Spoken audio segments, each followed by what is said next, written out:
ഇന്ന് ഞാൻ തയ്യാറാക്കാൻ പോകുന്നത് ഉണക്കക്കപ്പ വേവിച്ചതാണ്. ഇത് ഞങ്ങൾ നാട്ടിൽ നിന്ന് കൊണ്ടുവന്ന ഉണക്കക്കപ്പയാണ്. അപ്പൊ ഇത് ഈ ഉണക്കക്കപ്പ തലേദിവസം രാത്രിയില് വെള്ളത്തില് കുതിർക്കാനായിട്ട് വെക്കുക.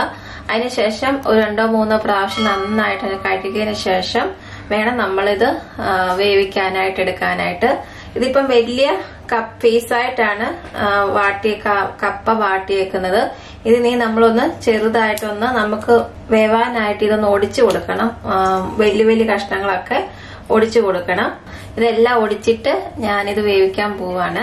എന്റെ കൈയുടെ 3 പിടി അളവിലാണ് ഞാൻ ഉണക്കക്കപ്പ എടുത്തിരിക്കുന്നത്. ഇനി നമുക്ക് ഒരു കുക്കറിനകത്തോട്ട് ആവശ്യത്തിന് വെള്ളം ചേർത്ത് വെള്ളം ഒന്ന് ചൂടായതിനു ശേഷം നമുക്ക് ഈ ഉണക്കക്കപ്പ ഇട്ട് കൊടുക്കണം. ഇപ്പൊ കുക്കർ അടിച്ചിട്ട് നമുക്ക് ഉണക്കക്കപ്പ വേവിക്കാം. ഉണക്കക്കപ്പ അല്ലാതെ വേവിക്കാം ഒരുപാട് സമയം എടുക്കും. അതുകൊണ്ട് നമുക്ക് പെട്ടെന്ന് ഇത് തയ്യാറാക്കാനായിട്ട് കുക്കറിൽ ഇത് വേവിക്കാം. കുക്കറിൽ ഇത് വെന്തതിന് ശേഷം എത്ര പിസൽ വേണ്ടി വരുമെന്ന് ഞാൻ പറയാം. കപ്പയുടെ അനുസരിച്ച് വേവ് അങ്ങോട്ടും ഇങ്ങോട്ടും മാറും. ഇനി നമുക്ക് കപ്പ വേവിക്കുന്ന സമയം കൊണ്ട് നമുക്ക് അരപ്പ് തയ്യാറാക്കാൻ പോവാണ്. ഒരു പച്ചമുളക്, 2 അല്ലി വെളുത്തുള്ളി, 1/4 മുറി തേങ്ങ, 1/4 ടീസ്പൂണോളം മഞ്ഞൾപ്പൊടി, 1/4 ടീസ്പൂണോളം നല്ല ജീരകം ചേർക്കുകയാണ്. ഇത് ഒത്തിരി ഫൈനായിട്ട് അരക്കരുത്, ജസ്റ്റ് ഇതെല്ലാം ഒന്ന് അരിഞ്ഞാൽ മതി. അപ്പൊ അതേ നമ്മുടെ അരപ്പ് റെഡി ആയിട്ടുണ്ട്. അപ്പൊ കപ്പ ഒരു ഫിസിലടിച്ചിട്ട് വെന്തിട്ടുണ്ട്. വെള്ളം ഞാൻ ഊറ്റി കളഞ്ഞിട്ടുണ്ട്. പക്ഷെ ഒത്തിരി വെള്ളം ഞാൻ കളഞ്ഞില്ല, കുറച്ച് വെള്ളം അതിനകത്ത് ഇരിപ്പുണ്ട്. ഇപ്പൊ ഇത്രയും വെള്ളം വേണം. എല്ലാം എന്നാന്ന് വെച്ചാല് നമ്മൾ അരപ്പിടുമ്പോ കപ്പ പിന്നെയും നല്ല ഡ്രൈ ആകും. അപ്പൊ നമുക്ക് ഇതിലോട്ട് ഉപ്പ് ഇട്ടിട്ടില്ലായിരുന്നു. ആവശ്യത്തിനുള്ള ഉപ്പിടുവാണ്.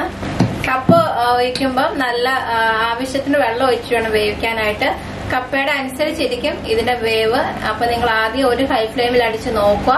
അതിനുശേഷം വെന്തില്ലെങ്കിൽ ഒന്നും കൂടി നോക്കുക. ഒത്തിരി നേരം അടിച്ചാല് കപ്പ വല്ലാതെ വെന്ത് ഉടഞ്ഞങ്ങ് പോവും. അതൊരു ടേസ്റ്റ് വ്യത്യാസം ഉണ്ടാവും. അപ്പൊ അങ്ങനെ സമയം അനുസരിച്ച് നോക്കുക. അപ്പൊ ഞാൻ ഉപ്പ് ഇട്ടിട്ടുണ്ട്. ഉപ്പ് ഇളക്കിയതിന് ശേഷം ഒരു നടുഭാഗം ഇങ്ങനെ ഒന്ന് കുഴി ഉണ്ടാക്കിയിട്ട് വേണം, അതിനകത്തോട്ട് വേണം നമ്മൾ അരപ്പ് ചേർക്കാനായിട്ട്. അരപ്പ് കഴുകി ഒന്ന് ഒഴിക്കണം. ഒരുപാട് വെള്ളത്തിൽ ആവശ്യമില്ല. ഇനി ഇതിലേക്ക് ഞാൻ കറിവേപ്പില ചേർക്കുകയാണ്. ഇങ്ങനെ പൊത്തി വെക്കുക. 1 മിനിറ്റിന് ശേഷം തീ ഓഫ് ചെയ്യുക.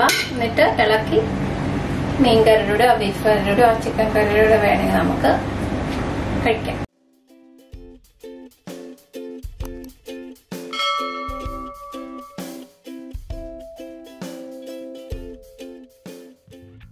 സോസേജ് കറി റെസിപ്പി ഞാൻ ഇതിനു മുമ്പ് ഡോണ കിച്ചണിൽ അപ്ലോഡ് ചെയ്തിട്ടുണ്ട്. ഡിസ്ക്രിപ്ഷൻ ബോക്സിൽ ഇതിന്റെ ലിങ്ക് കൊടുത്തിരിക്കാം. കാണാത്തവർ അത് കാണുക. മഴക്കാലത്ത് ഉണക്കക്കപ്പയും മീൻകറിയും കൂട്ടി കഴിക്കുന്നത് വളരെ നല്ലതാണ്. അപ്പൊ നിങ്ങൾക്ക് ഈ വീഡിയോ ഇഷ്ടമായെന്ന് വിശ്വസിക്കുന്നു. ഇഷ്ടമായെങ്കിൽ ഷെയർ ചെയ്യാനും സബ്സ്ക്രൈബ് ചെയ്യാനും മറക്കരുത്. അപ്പൊ ഇതിൽ എളുപ്പത്തിൽ കപ്പ വേവിക്കുന്ന രീതി ആർക്കെങ്കിലും അറിയാമെങ്കിൽ കമന്റ് ബോക്സിൽ എഴുതുക. അപ്പൊ ഇതുപോലത്തെ നല്ല റെസിപ്പി ആയിട്ട് വരുന്നത് വരെ നന്ദി, നമസ്കാരം. Thank you.